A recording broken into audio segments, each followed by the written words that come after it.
So President Zelensky is coming to see me on Friday morning, and we're going to be signing really a very important agreement for both sides because it's really going to get us into that country. We'll be working there. We'll have a lot of people working there.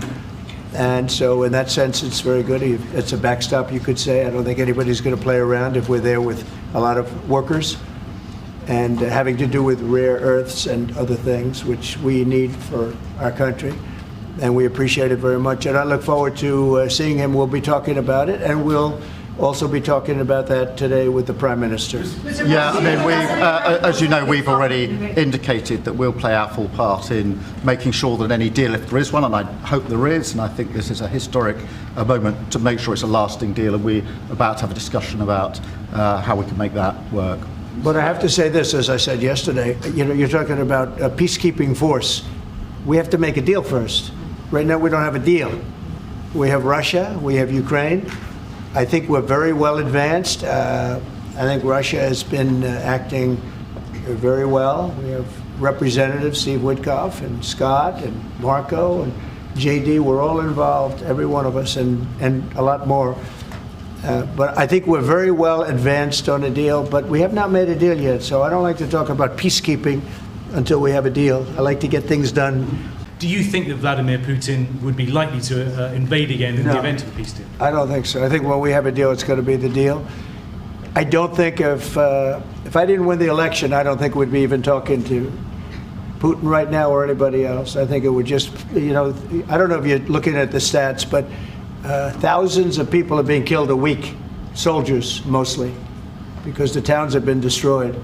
But thousands of soldiers. This was a very bad week, by the way. I get the stats. Several numbers. And you're talking about a human life. Number one, I want to see that. And it doesn't involve American soldiers, but it's Russian and Ukrainian soldiers. And I think I'm speaking for both. Yeah. Number one, we want to see that stop. And number two, I want to stop paying the kind of money that we're talking about. We're helping, and we're helping NATO, but we're helping a lot.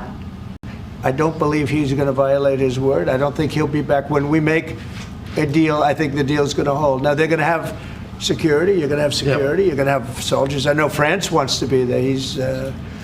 The deal, if we get it, is going to be hugely important. I don't think it would have happened if the space hadn't been created for it by yourself.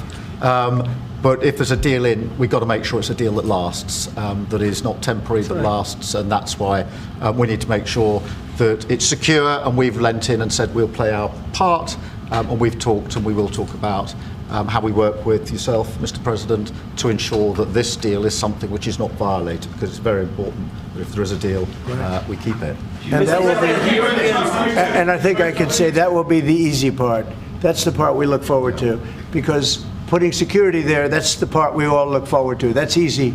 The difficult part is getting the deal made. So, it's trust and verify, let's call it that. And I think we both can be that way. You have to verify, because you never know what's going to happen. I know.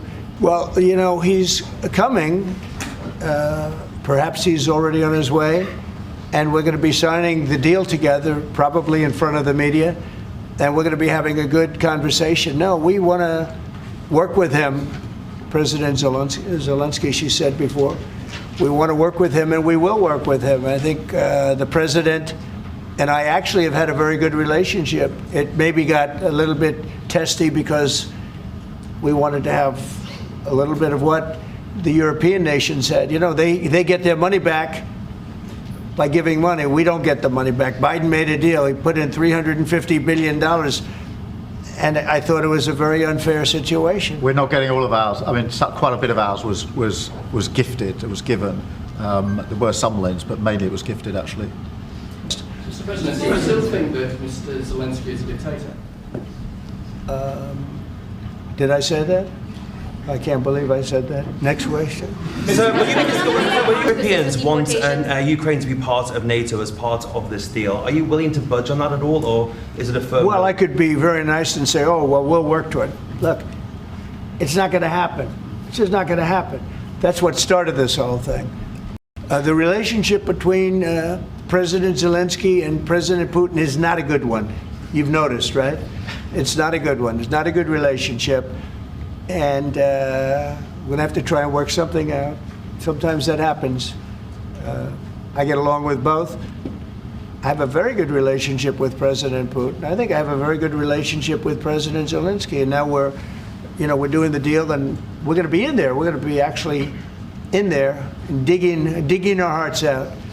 And hopefully, we need the rare earth, and we have some here, but we don't have enough.